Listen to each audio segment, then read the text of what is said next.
Hey, my name is Matthew Kim, and I'm currently the head barista at The Well Coffee, and I'm also a deacon at Crystal Evangelical Church of New York. My story begins in Jackson Heights. That's where I grew up. I was one of the few Korean American kids in the neighborhood. I grew up in church. I knew all the Bible stories and all the prayers, but it just felt like I was directionless. It felt like I had no purpose in life. And so later on, I would seek fulfillment in other things, such as alcohol, pornography, food, and also romantic relationships.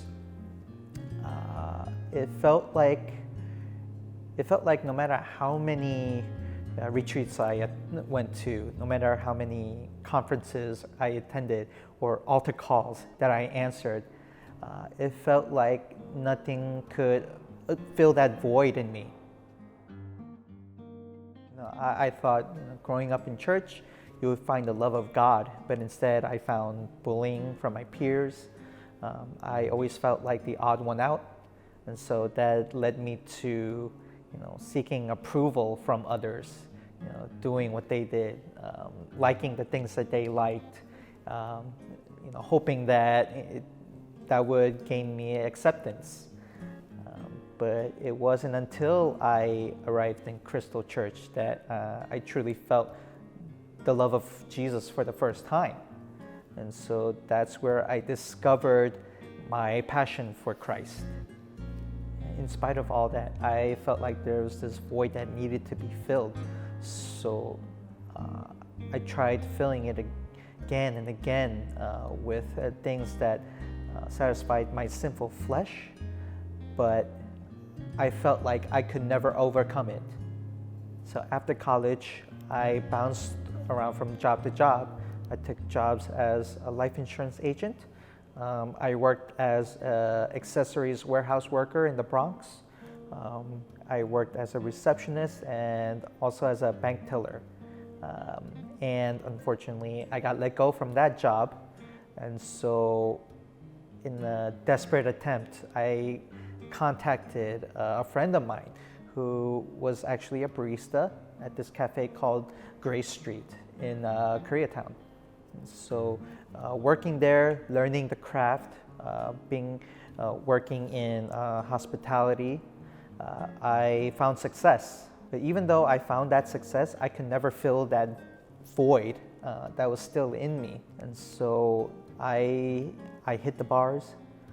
I would spend money on drinks, alcohol, food, just anything to fill that void in me. So months turned into years, which turned into 7.5 years of trying to satisfy myself. But living that sort of lifestyle, I suddenly fell ill, and I tried to work through it, but ultimately I came to the conclusion that I needed to change. I needed a change. So I left Grace Street in May of 2021, and for several months, as I tried to recover and recuperate, I found myself just praying, seeking after God, but He never forgot about me. He eventually led me to chapter 8 in the book of Romans, where it starts by saying, "There is now no condemnation for those who are in Christ Jesus." That transformed my heart, where I found myself renewed and living in His forgiveness and grace.